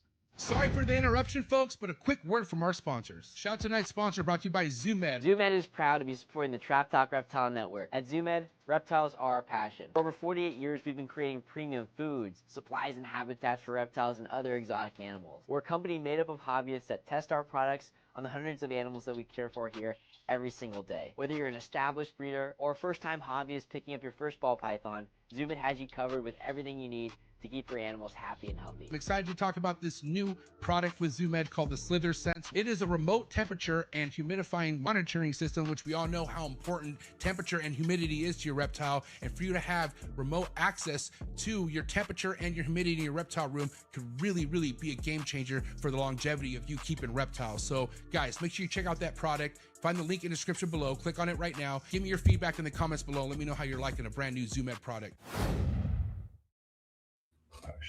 Shout out to tonight's sponsor, Workshop Reptilium. Josh Hansen is doing things different over in his facility. He has one of the most diverse, beautiful reptile collections currently in the reptile hobby today, but he is doing things differently when it comes to enclosures, thinking outside the box, giving these reptiles bigger enclosures. I feel like it's something this hobby needs. So a lot of exciting stuff to come from Workshop Reptilium. I'm going to be flying up to his place to give you guys a deeper look into his facility. And I'm also excited to have an episode with Josh so he can explain himself where his goals are headed when it comes to keeping. Thank you so much, Josh Hansen over at Workshop Reptilium. Make sure you head over to Instagram. Make sure you head over to Facebook. Also, make sure you subscribe to him on YouTube. You can find all the links in the description below. Again, thank you so much, Josh, over at Workshop Reptilium. Shout out to tonight's sponsor, and that's the one and only Morph Market and Morph Market shipping. One of the biggest exciting things about the reptile hobby over the past couple years is Morph Market shipping taking everything to the next level. Anything as far as reptile purchasing or selling needs can all be done on Morph Market's website. So I highly suggest you go check it out, especially if you're in the market of purchasing your first, second, or third, or fourth reptile. You can find a bunch of legitimate breeders on Morph Market's platforms. They stand very tall on representing the best breeders we have in the hobby. So don't look anywhere else when it comes to looking for your new reptile. Not to mention, if you're looking for aquatics or your next plant, Morph Market's a spot for you as well. Make sure you head over to morphmarket.com. And the best thing about Morph Market's platform, you could ship directly from their website with Morph Market shipping. Morph Market shipping has saved this hobby billions of dollars as a whole. I myself saved thousands with Morph Market shipping last year due to their insanely cheap rates. So definitely go take advantage of these rates on top of the amazing customer service that comes along with Morph Market shipping. Shout out to Darian and Zach, and shout out to the entire Morph Market team. So proud to be a part of this team. Thank you so much for Morph Market shipping and Morph Market, and so excited to announce new Morph Market features that are going to be hitting the reptile hobby real soon, like live sales on Morph Market. Thank you so much, Morph Market and Morph Market shipping. All right, everybody, welcome back. We are back from commercial. All right, so something that I want to ask you about for a number of reasons, but one being that I, despite me being involved in this sector of the hobby, I almost never talk about it on here, is the work that you were doing with Venomous. So in the early days, would you say that Venomous was a big part of your business? So I actually started this business on Venomous. Okay. Yep. So like when I initially started, that was all I was doing. I was very, very deep into that. I absolutely loved it. When COVID started to happen, the flights all got weird. And so I was able to ship out of like my local airport, out of Flint, which was about a half hour from my house. Granted, I had to be there at 4:30 in the morning to drop animals off, but it was only a half hour away, so I could run out there, drop the animals off, come home, have time to get to work type thing. Delta Cargo, who did all the Venomous shipping, stopped shipping out of Flint because the flights got weird during COVID and Delta stopped flying out of there. And so my next nearest option was Detroit, which was an hour and 45 minutes one way. Detroit airport's also pretty notorious for like refusing shipments. They like every time you go in there, they want to bring out the book and like go over like box requirements and things like that. And granted, I met those standards every single time because like I did it every week. So I knew what was expected. But anytime you get like a new staff, they would kind of like take too long, and then you'd end up missing cutoff, and you'd have to go back the next day. And it honestly just like as the months went on, it kind of just got like too hard to ship. It just became like it wasn't worth my time. It was a 4-hour drive round trip. And then just by the time and I had to be down there super early. I had to be there like 5 a.m. for that too. So it wasn't working out. So I ended up moving the rest of my Venomous out, and then I started just doing the non-venomous only, and that's kind of how it's been now. There's a part of me that definitely misses the venomous stuff. Like I really got a kick out of it, and I think I'll probably go back to that, but that will solely be for my enjoyment. That won't be for the business. Selling venomous is it's rough. So yeah, it's quite different than selling non-venomous. For anybody who's never sold venomous before, you'd have no concept of just how much of a completely different world it is. Yeah, it comes with its own set of challenges, and just like how I run my my current business, I was picky on who I sold to. I wouldn't sell to just anybody. Like you had to prove to me that you were competent and willing to take the risks associated with a venomous animal, which I think a lot of people don't fully grasp what that risk really is. I would always use like, you'd have somebody message you and be like, I want to get a cobra. And they're like, my friend had a rattlesnake that I played with once. And it's like, yeah, man, like you're not even like you're not in the wheelhouse yet. You're not even on the right planet. Yeah. And so that was kind of a weird thing too. And I don't like trying to be like, you can do this, you can't do this. Like that's not my style. But at a certain point, like I was just more or less looking out for the safety of the people inquiring and the safety of us. Like, every time somebody gets bit, it affects the laws. So Right. Yeah. So I guess when you were doing the venomous, what was your take on the market? Was it pretty good for you? I guess having done a little bit of everything, what are some of the similarities and differences with what you're doing now that you experienced when you were more heavy with the venomous? yeah, honestly, the venomous market, I would say, was small but very into it. Like the people who were into venomous like had big collections and were serious. Yeah. So as far as that goes, I mean, like profit wise, like if you're looking at it on paper, it's definitely not as good as the non-venomous animals. It's way more work, way more upkeep, way more time. And honestly, like the margins on the animals aren't that significant. And Right. they're certainly if you factor in the risk factor, they're definitely not worth it. But yeah, I mean, the market I would say was strong. Like I never had a problem selling the animals. Like stuff never sat around. But also at that time, like I was kind of one of the only sellers with like a lot of the exotic species at that Mm. time. There definitely were other people. I'm not trying to say I was like the only one doing something. Like I wasn't doing anything extravagant by any stretch, but I definitely had more unique species. And I just honestly, I had like a pretty strong core customer base that sort of just kept the business afloat. Like, it was kind of, I would just like send out a price list to this group of maybe 50 keepers, and like that sort of was that. I would post on Kingsnake back then, but that was really all there was to it. Yeah.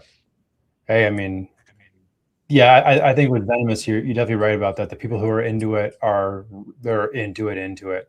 So I guess then on the other side of that, for better or worse, and this might ruffle feathers, but there's a lot of fantastic venomous keepers out there. Mhm. The venomous world does attract the worst of the worst, though. Yes, it does. So, a lot of the time, and a lot of times those are the sellers. So when a venomous keeper can find their small handful of reliable sources, you got yourself quite the return customer there. When their orders come on time, well packed, healthy animals that eat, like you can't get that from just anybody who's selling venomous, unfortunately. Yeah, and like honestly, it's like that translates over the same. Like I found that like if you just really take care of the customers, they keep coming back, which I know is like mind blowing, right? Yeah, I mean it's sort of just like business 101. Like you take care of your people, they'll take care of you. Um, but like I've never really talked about this publicly, but one of the big reasons I got out of venomous, and this all just kind of like lined up. Like the flights thing was like a big factor for me, but then when COVID kind of like settled down, I was like, you know what, like maybe I'll just dabble in it a little bit. But there was a gentleman who was a great keeper that I had sold, honestly, like probably no joke, like 80 animals to, all venomous. Like he had bought a ton from me.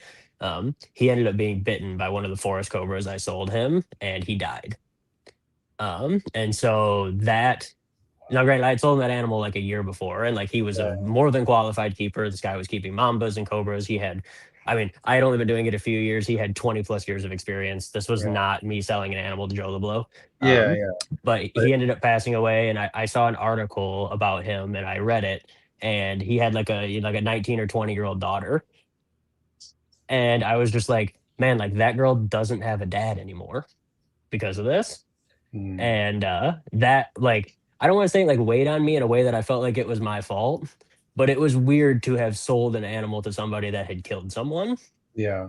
And I don't like, nobody's fault. Like, he wasn't doing anything stupid. Like the article even stated like he was a meticulous keeper. Like they literally said in the article that like the caging was all very clean and zoo like. And like he really loved it. Like, he was not an idiot by any stretch. He slipped up. And like it's when you do it long enough, eventually something happens, I think, and you can be as safe as you want, but like ultimately sometimes you make a mistake and you just can't. especially not with an animal like that. So between the shipping getting funky and then that happening, I was just like, you know what, man, like, I don't think this is for me. I'll still keep on my own, but I know I'm aware of the risks, and like I'm comfortable with those risks, and comfortable with my level of handling. But yeah, so kind of all of that compiled was just, I felt like that was the universe telling me like, hey man, switch gears. So Yeah, so that's what I did. if that's not a sign, I don't know what is. Yeah, it's definitely eye opening, you know, and you Yeah. know, like I said, he was a great keeper, and like, you know, I'm not gonna say his name or anything like that. I don't want to Yeah. like put it out there, but Yep. but yeah, that was definitely that was a weird one for me. Like, there was definitely a part of me that was like, man, that was like, it's kind of like, not that he wouldn't have just got the animal from somebody else if he wanted it, but Right. it did come from me, you know, so it was weird.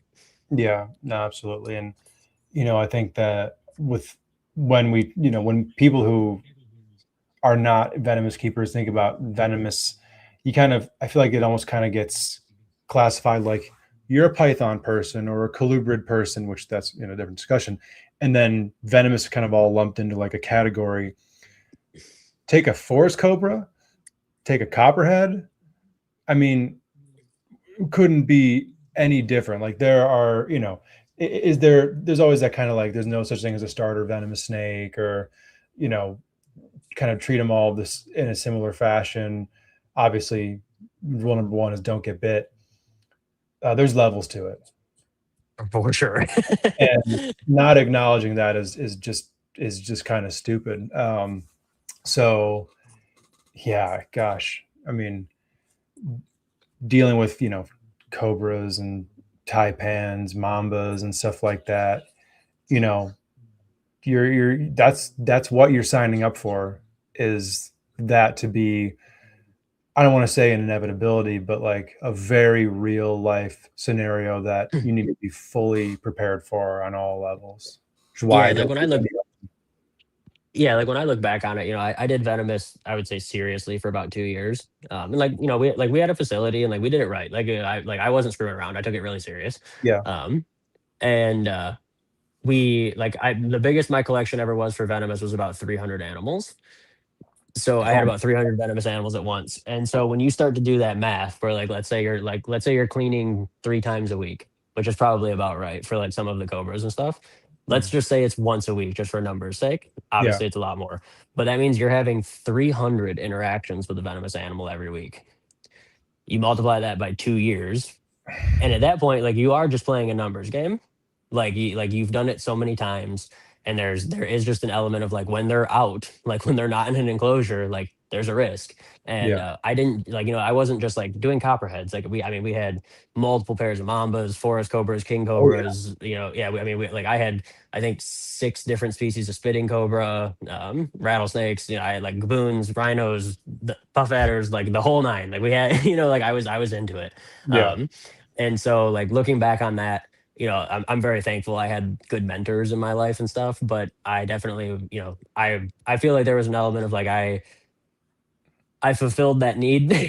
Like I did it. I did the thing. And there's definitely a few species I'd like to keep again, just because I really enjoyed them. But that's not something I'm ever interested in, like getting back into selling or like trying to make that a part of my business or anything like that. That's just, it's not worth it to me. Yeah. No, it makes a lot of sense, man. 300 venomous snakes. And that wasn't all you were doing either.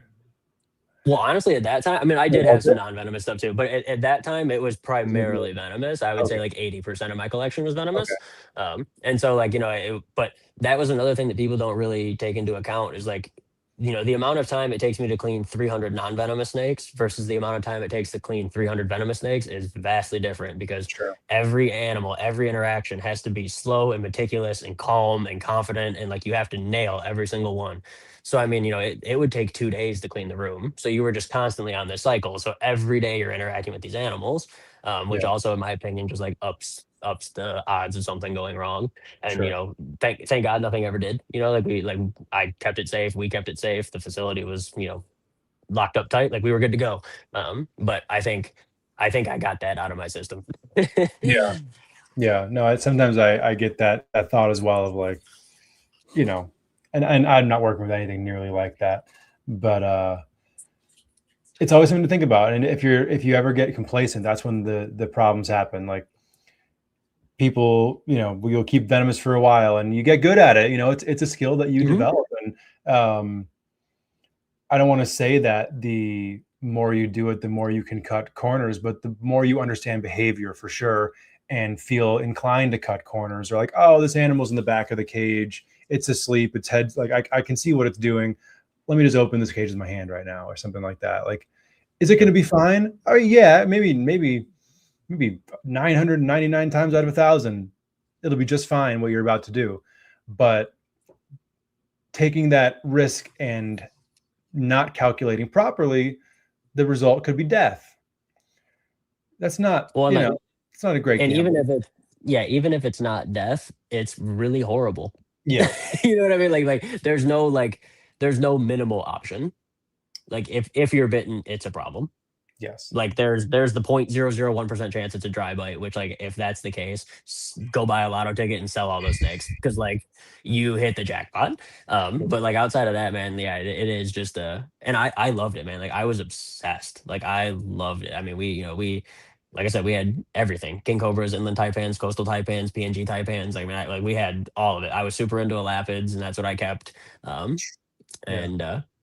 But yeah, no, like it was cool, and it was fun, and it was definitely very exciting, and it was oddly relaxing. I found myself very like at peace working with those animals, and I think it's just because it requires all of your focus. Like, go ahead and try to call me while I'm in the middle of that. Like, I won't even hear my phone ring, So I liked that aspect of it. And like I said, there's a few species I'll end up with again.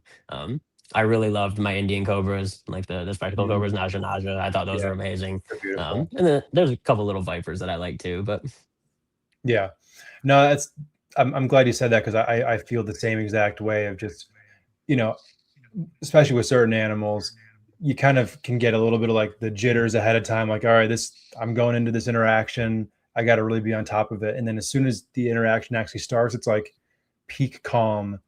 The world is never more still than just full 100% focus on the task at hand right in front of you. I almost feel like my heart's beating like 45 beats per minute, with certain animals. And I almost feel like you kind of having the other reaction is almost, to me, a little concerning. Like, you're getting too much of a thrill out of this. Like, yeah, I used to always joke. Yeah, like I used to always joke that like watching me clean the venomous room was like watching paint dry. Like nothing happens. Like the rattlesnakes don't even rattle. You know what I mean? Like or if they do, it's like for 1 second as I hook them out and put them into a trash can.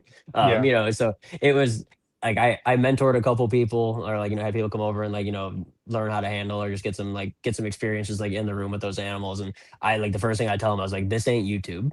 Like, we're not here for clicks. We're not here for likes. We're here to be safe and do the right by the animals. And, like I wouldn't let anybody take photos when they first started coming over. I was just like, nope, like this isn't your time to be Instagram famous because you got to see a king cobra. This is your time to learn. And honestly, like if people were pushing the photos, I just wouldn't have them back. But I had a couple friends that, ended up getting really into it. And like, they wanted some experience with species before they purchased one themselves, or before they considered purchasing one. And if that was the case, I was always like, yeah, man, come over and like, see if this is what you want. Because like, if it's so much nicer when you can get that experience with somebody else's animals under somebody else's guidance that's been working with them for a long time, and really absorb that information. And like, hey, don't put your hand here, don't put your hook here, hook this part of the snake first, like watch for this, watch for that, and I think that helps dramatically. So 100%. Yeah, unfortunately not everybody's going to have the luxury of finding a mentor, and for good reasons. A lot of the times I think a lot of people are very kind of hesitant on bringing somebody into their collection or whatever it may be. But man, if venomous is something that you want to do everything in your power to find a mentor, because it is the way to do it. There really is no other way to do it safely. You can get experience with just understanding snake behavior. There's a lot of snakes that you can kind of compare behaviorally to some venomous species. There's some pretty good comps out there, with a lot of the elapids, like some of the Drymarchon, even like king rats and stuff like that, have similar movement patterns and whatnot. I've never worked mambas, but from mamba keepers, I've heard that spilotes and mambas are very comparable as far as their behavior goes. So, but like, I don't know, I would never recommend that being somebody's venomous training.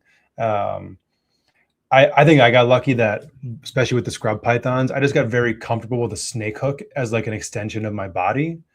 I don't think that from a behavior standpoint, it did anything for me, but just as far as like, you know, I would say like I feel more comfortable with a snake hook than I do like behind the wheel of a car, and that isn't reflecting on my driving. Yeah. But you know, just, it's got to become so second nature to you that it's maximally safe for both you and for the animal. And if you aren't fully comfortable being at that point, you know, you're probably not, and that's not a problem. It's a problem if you don't acknowledge it. So there's a lot to think Yeah, about. and honestly, like even doing like the non-venomous is like a quote unquote like trainer for a venomous animal. I think you can learn hook skills and you can learn some basics that way. But man, like even like I kept mambas for years. Like even just like saying the spilotes compares to a mamba, like I just don't agree, man. Like they like mambas are twice as fast and they I didn't say elevate, man. Like no, I know, but I'm just saying like that. I Yeah. just talking like you hear that a lot. You hear stuff like that a lot. Or like, get a blood python, it's like a gaboon viper. I'm like, you've clearly never seen a gaboon viper do a backflip. You know what I Yeah. mean? Like you've never seen one boomerang across the floor at you. And Yeah. it's just like they are just different. They have a different speed, a different ability, different capabilities. And like, yeah, like, I mean, like the mambas thing, like you hear that all the time because like that's like sort of like the mambas and taipans are like the pinnacle of venomous because like they're the most crazy and whatever. But yeah, like dude, like my mambas, like they would float into the air off a snake hook. Like it was insane how they could move. And I mean, they could hold, 3/4 of their body out with no support. And Mhm. then in the blink of an eye, turn around and be up, up the hook at you. And so it was, I always say like, I agree with like learning with a non-venomous animal. I agree with learning all your hook skills and stuff, but trying to be like, okay, I can hook a tiger rat, like put a green mamba on this thing. It ain't the same, man. It's just not. Yeah. No doubt. Yeah, I'm glad that I never really had the impulse to work with the Lapids. The only one that I will say, I don't think I'd ever work with them at this point, but that definitely grabbed my attention. And I know that you have experience where the king cobras, man. Yeah, Oh my God, that's a different thing. there's nothing like them.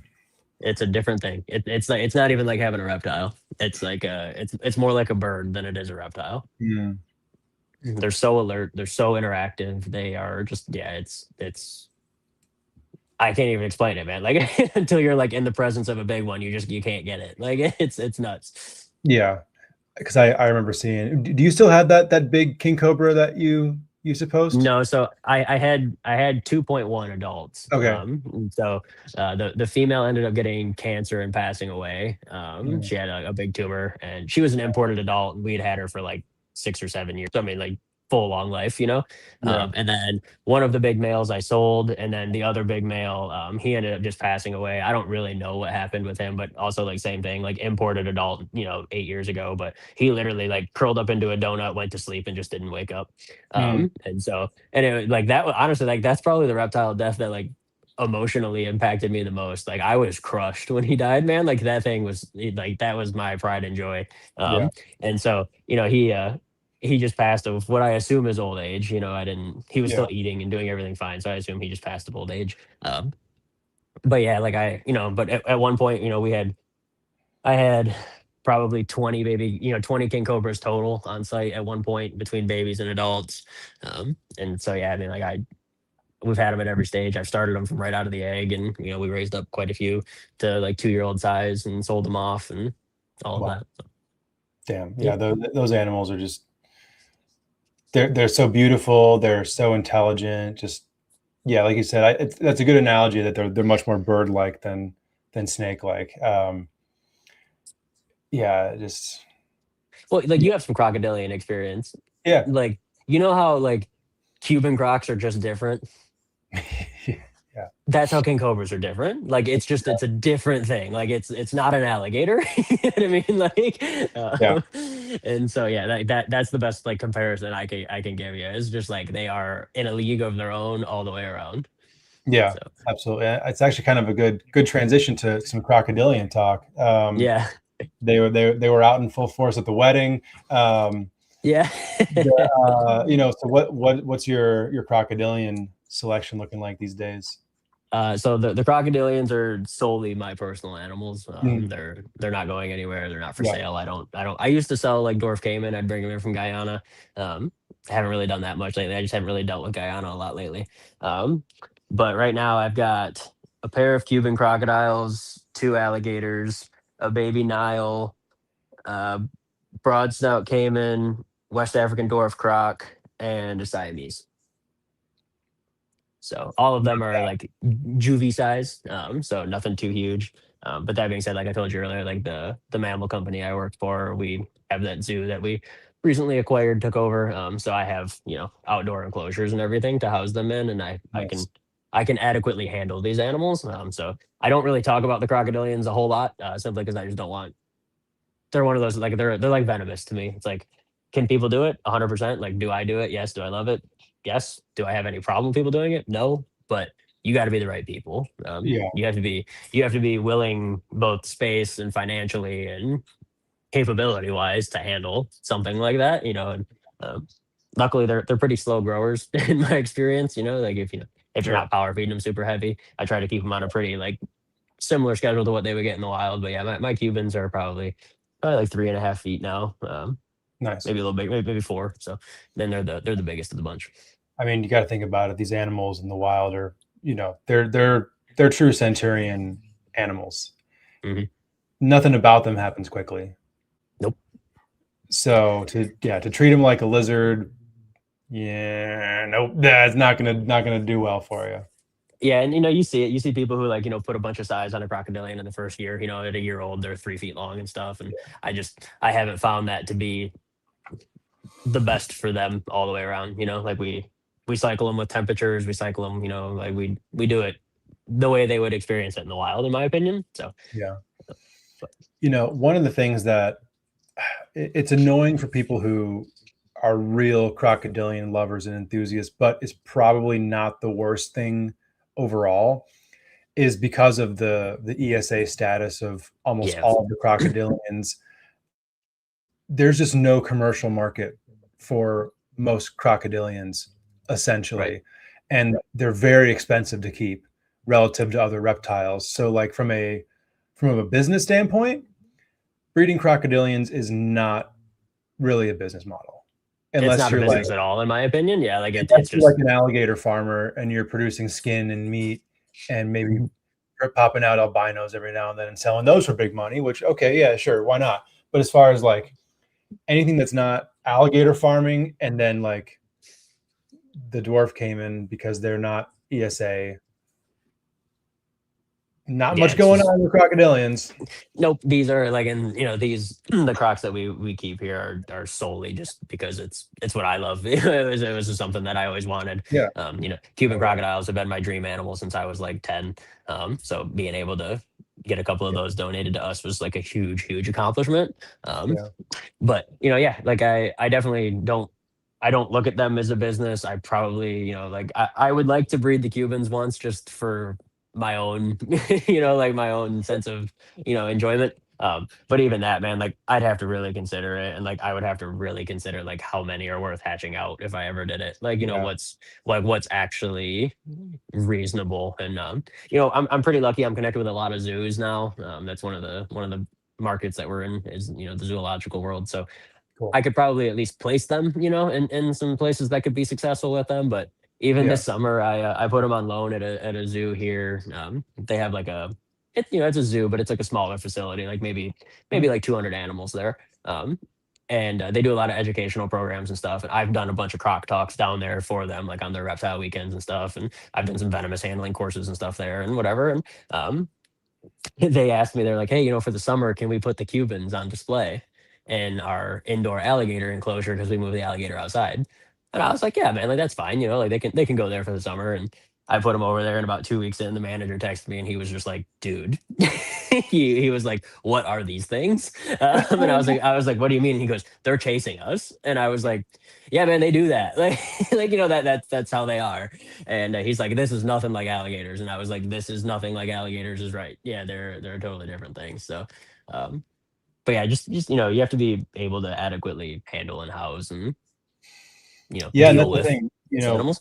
Most people don't have a situation like you have there, where there's a legitimate long-term situation ready to go for those animals for you. Right. And a baby crocodilian is super cute, and you can keep them relatively easily while they're small. Even, I mean, honestly, you could keep a crocodilian fairly well, 4 feet and down. Mhm. Most people, maybe not if you're in an apartment or something, but if you have a house, like, you can set something up. But unless you have a Chinese alligator, it's not staying like that. I mean, even I've seen some big ass dwarf caiman. So just, if anyone who's not in a climate where you can keep them outdoors, there are very few people who, you might be a very capable keeper, but just your life circumstances to allow for a proper crocodilian setup, that's just not something that most people can pull off. No, I agree 100%. Yeah, and it's definitely not something that I like encourage or like, I mean, I've posted mine a couple of times, just like kind of highlighting like a really cool animal in our collection, but yeah, definitely not something that I like draw a bunch of attention to, or I mean, I don't have any problem with people keeping them as long as they can do it adequately. But like I said, man, you got to be, it's a huge commitment, and like you said, I mean, these things live 100+ years, so like it's gonna live longer than me. So I got to have somebody to be able to take them over from me like when I get too old to do this, because I Yeah. fully intend on keeping them for their entire life. So until they're gone, they're stuck with me. Yep. That's awesome. Well, we're kind of winding down, but I got a couple of last questions for you. I mean, just kind of bit of an open-ended, but like, what are some of your plans for the future? Do you have different kind of things you want to do with the business that you haven't embarked on quite yet? I know your mind's constantly turning. So kind of, what are some of your thought processes right now on how to take this to even, the next levels? Yeah, I think this is like my favorite question ever to be asked. I'm glad I asked it. Yeah, I genuinely, like, truly in my heart know I just got started. Yeah. Like the last year has been like, I feel like I actually like started the engine and started driving the car the last year. And so I am barely in this. And I think, I've been doing this for 5 years now. I think the next 5 years are going to be like a whirlwind of just more and more and more and doing things, keeping the standards super high and honestly higher. Yeah. I have big plans. We're actually swapping out a bunch of caging this year, upgrading all of that. Like my caging I have now is fine. It's just all big exoteras and stuff, but I'm Mhm. replacing all of that with custom PVC, having it all made to the facility standards, Nice. doing all of that. And then 2026, I want to step up the breeding here. I'm now going to have like like I said, a breeder space, and then this facility will strictly be imports. I won't have to because like right now I do like I said, I have a few things set up here for breeding, not a lot, but there are a few animals here that are like my breeder stock, and I hate having them in the import facility simply because it's just like there's so much happening in here all the time. Like stuff is just like constantly coming and going, and shipments are going out, coming in, and blah blah. And like I treat those animals separately than the rest of my stuff. So like I'm not cross contaminating by any stretch. But even like this year, like one of my Dumerals boas, like I was getting ready for bed one night and I walked by and she's like ovulating, like she's all swollen up, and I'm like, shit, it's like, you miss stuff because there's just like, there's a lot of animals coming on, like going on down Yeah. here. And so Sure. it makes monitoring like your breeder inventory kind of tricky because you're so distracted by everything else. Like we said, right now is my slow season, until middle of this month when Europe lands again. But like I still got over 100 species down here. So I'm like, today, the perfect example, I like fed all the baby colubrids. I'm soaking tortoises right now. I fed the lizards. Like, there's 15 things I got to do every day. And so breeding this year is the goal, upgrading the caging. And I think 2027, it's gonna be like more quantity with the same quality. And at that point we'll be hiring and I have big visions for a warehouse for us next. So Okay. yep, that's probably 2027 or 2028 too, if I can keep the gas pedal down. But yeah, no, I wanna get into something bigger where we can really make a difference. Hey man, I'm excited to see the journey. That's and you're saying all this stuff, and like, I have not a single doubt in the world that everything that you're saying is gonna happen.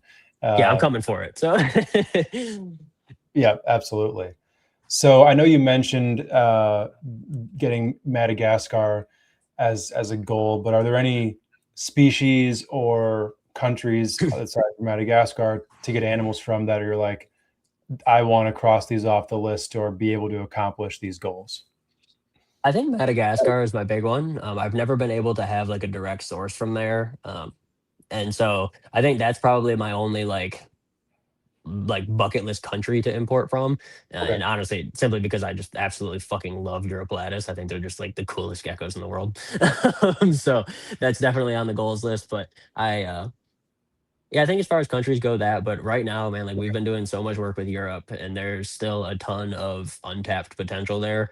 Mhm. I'm planning on making a trip over to Ham or Houghton either this year or next. I'm Nice. going over there and shaking hands and meeting some more people, and hopefully adding a few more suppliers to the list. Cool. But yeah, that's right now. Europe is my main focus because that's where I'm getting a lot of the captive bred stuff, and then breeding a lot more of the lizards and frogs on site here is kind of the goal for this year. Okay, awesome. And how about just species of animals to work with or to bring in? What are some that have evaded you that you're like, man, I really want to get my hands on some of these? Oh man. I don't mean this in like a shitty way, but honestly, there's not much I haven't been able to land. No, There, that's yeah, yeah, like, and great. I don't mean that like in an arrogant way, but I mean like shinglebacks were always on my list, and we did that this year or Yeah, last year. And so like I don't know, like there's definitely a few odds and ends, like things that I really like. I'd like to get Europlatus giganteus again, the true giant Europlatus. Um, Parsons chameleons or something I've never kept. I don't really have like a chameleon space, so I guess that would be one on my list. I'd really like to okay, keep Parsons at some point, but yeah, that's simply just I don't have a good chameleon space, and so I don't do them. sure. I've done panthers on and off a couple times, but yeah, like nothing. I would need like an actual like chameleon wall to make that worth it for me, So, Okay, but yeah, I think that's about it, man. Like, yeah, I've been really really lucky, and I've gotten pretty much everything I've wanted. So, hey, that's a great place to be, man. That's yeah. it's not arrogant if it's true. So Yeah, yeah. Like I said, I mean, there's plenty of stuff I haven't had. I feel like if yeah, there's stuff that I've really wanted, I've been able to track it down. So, hey, that's pretty fantastic. And then kind of to go a little bit more specific, I know you said that there's a few venomous that you would do again. What would those few kind of like? I don't want to say bucket list because you probably already kept them, but like the very specified exotic empire venomous wing. What does that look like? okay. Let's do five. I'll pick five species. Perfect.